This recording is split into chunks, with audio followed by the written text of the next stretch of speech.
Hello guys, आज हम करेंगे क्लास 10th मैथ्स एनसीईआरटी के बोर्ड एग्जाम के लिए सैम्पल पेपर 6 से section E. Guys, section E में 3 क्वेश्चन होते हैं और ईच क्वेश्चन की वैल्यू क्या होगी 4 मार्क्स होगी, यानी कि हमारा सेक्शन ई टोटल 12 मार्क्स का होगा। तो अभी हम करते हैं क्वेश्चन नंबर 36। अब जो सेक्शन ई है वो केस स्टडी बेस्ड क्वेश्चन होते हैं, ये क्या है कंपलसरी हैं, ठीक है ना। तो अब हम इसकी प्रैक्टिस के लिए सबसे पहले चेक करेंगे क्वेश्चन नंबर 36। ये फिशिंग से रिलेटेड क्वेश्चन है, यानी यहाँ पर क्या है, जो ऑब्जर्वर है वो क्या कर रहा है, फिश को पकड़ रहा है। तो फर्स्ट स्टार्ट करेंगे question. Reshma is fly fishing in stream, यानी रेशमा क्या कर रही है, पानी में फिश को क्या कर रही है, पकड़ रही है। The tip of her fishing rod is 1.8 metre above the surface of the water. अब जो ये फिशिंग रॉड है उसकी टिप, यानी ये वाला पॉइंट वाटर लेवल से 1.8 मीटर अबव है। And the fly at the end of the string rest on the water 3.6 metre away from the initial. अब यहाँ पर जो इनिशियल पॉइंट है उससे जो ये स्ट्रिंग है जो कि फिशिंग रॉड से लगी हुई है वो कितनी मीटर अवे है, 3.6 मीटर अवे है। यानी दैट मीन्स क्या होगा, यहाँ से लेके इनिशियल पॉइंट तक की डिस्टेंस क्या हो जाएगी, 3.6 मीटर होगी। एंड देन उसके बाद इसमें कहा गया है the end 2.4 metre from a point directly under the tip of the rod. अब जो ये वाला पॉइंट है वो क्या होगा, टिप ऑफ द रॉड की टिप है उसके डायरेक्टली क्या होगी, अंडर होगी। तो यहाँ से लेके यहाँ तक की जो डिस्टेंस है 2.4 मीटर है। अब ठीक इसके अकॉर्डिंग यहाँ से यहाँ तक की डिस्टेंस 2.4 मीटर है और ये टिप जो है 8 पॉइंट मीटर अबव है वाटर लेवल से। तो इस पिक्चर के कॉपी करके हमने क्या बनाया है, एक ट्रायंगल ABC बुक में ऑलरेडी गिवन है। तो अब हमें क्या करना है, based on the above information, कि अबव इन्फॉर्मेशन के according answer the following question. तो फर्स्ट क्वेश्चन है find the area of triangle formed in the question.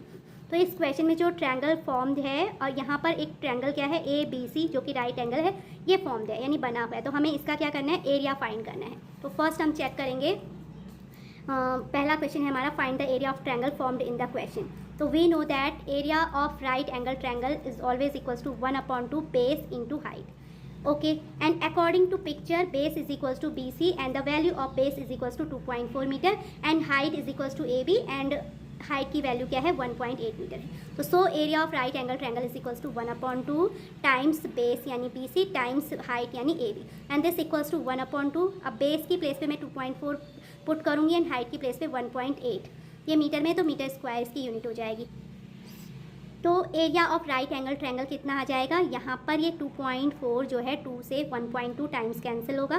तो so the area of right angle triangle is equals to 1.2 times 1.8 and this equals to 2.16 metre square. तो इस तरीके से triangle का area हमारा 2.16 metre square आएगा। अब नेक्स्ट क्वेश्चन क्या गिवन है, अभी हम उसको चेक करेंगे। Assuming that her string from the tip of her rod to the fly, okay, तो इज टॉट। अब हमने ये एज्यूम करना है कि उसकी जो स्ट्रिंग है टॉट यानी टाइट है। How much string does she have out, तो उसकी कितनी स्ट्रिंग बाहर निकली हुई, यानी हमने इस पोर्शन की क्या फाइंड करनी है, लेंथ फाइंड करनी है। दैट मीन्स AC हमने फाइंड आउट करना है। तो इस AC को फाइंड आउट करने के लिए हम क्या करेंगे, पाइथागोरस थ्योरम अप्लाई करेंगे क्योंकि ये राइट एंगल ट्रायंगल है। तो अब हम क्वेश्चन 36 का पार्ट 2 सॉल्व करेंगे। फर्स्ट में लेट करूँगी, let the tip of her fishing rod BA, जो फिशिंग रॉड है उसकी टिप हमने क्या एज्यूम कर ली, A एज्यूम कर ली। So it's distance from surface of water, तो इसकी डिस्टेंस क्या हो जाएगी, जो टिप है रॉड की वो हमने क्या करी है, एज्यूम की है A, तो इसकी वाटर लेवल से distance AB is equals to हमारी आ जाएगी 1.8 मीटर। ओके, एंड C हमने एज्यूम किया, let C be the point at 2.4 metre away from B। अब हमने क्या किया, B से 2.4 मीटर दूर पर हमने एक पॉइंट C एज्यूम किया।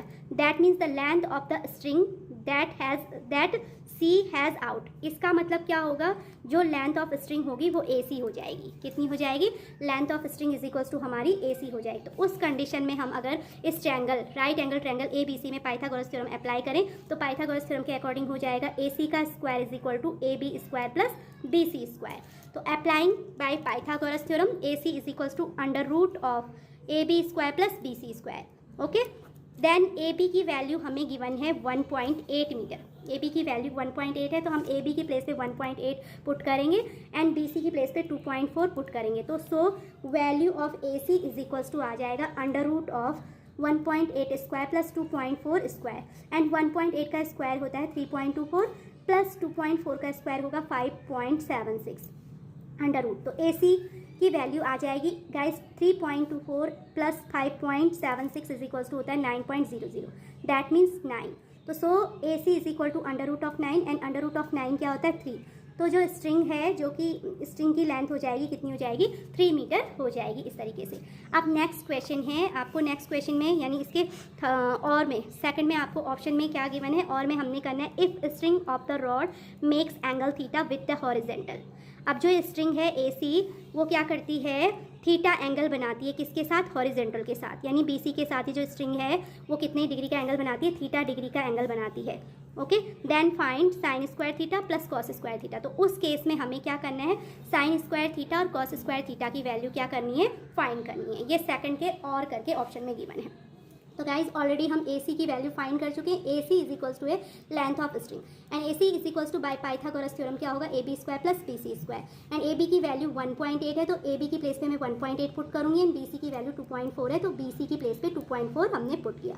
तो ये आ जाएगा A C is equal to under root of 1.8 square plus 2.4 square and 1.8 का जो स्क्वायर होता है 3.24 एंड प्लस 2.4 का स्क्वायर होता है 5.76 एंड 3.24 प्लस 5.76 को प्लस करने पे हमारा आ जाएगा 9। तो so A C is equals to कितना है, under root 9 and this equals to 3 metre. अब हमें क्या फाइंड करना है, जो ए सी है यानी स्ट्रिंग है वो हॉरिजेंटल के साथ कितने डिग्री का एंगल बनाती है, थीटा डिग्री का एंगल। तो उस केस में हमें फाइंड करना है sine square theta plus cos square theta. तो सबसे पहले मैं साइन थीटा फाइंड करूंगी। Sine theta is equal to होता है perpendicular upon hypotenuse, here perpendicular is A B and hypotenuse is A C.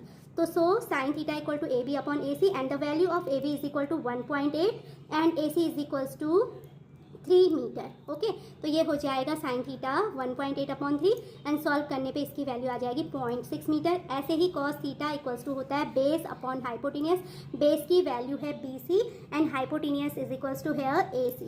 तो B C upon A C and B C is equals to 2.4 है तो मैं B C की place पे 2.4 रखूंगी and A C is equal to 3 हमारा solve करने पे आया। 2.4 अपॉन 3 इज इक्वल्स टू होता है 0.8। तो अब हम फाइनली फाइंड करेंगे sine square theta plus cos square theta equals to sine की प्लेस पे हम रखेंगे 0.6 तो ये हो जाएगा 0.6 का स्क्वायर एंड प्लस उसके बाद cos square theta, cos theta की प्लेस पे मैं रखूंगी 0.8 तो 0.8 का स्क्वायर, 0.6 का स्क्वायर 0.36 होता है एंड 0.8 का स्क्वायर 0.64। इन दोनों को प्लस करने पे ये 1.00 दैट मीन्स 1 आएगा। तो फाइनली यहाँ से हमें क्या मिल गया है, sine square theta plus cos square theta की वैल्यू क्या आ गई हमारी 1 आ गई है। अब हमारा जो लास्ट है क्वेश्चन नंबर 36 का थर्ड पार्ट है। थर्ड पार्ट में हमें क्या बताना है, if we decrease the width of the triangle, अगर हम क्या करें विड्थ ऑफ द ट्रायंगल को डिक्रीज करें then what is the effect on the length of the hypotenuse. तो हमें बताना है कि इसकी हाइपोटेनियस की जो लेंथ है उस पर क्या असर पड़ेगा।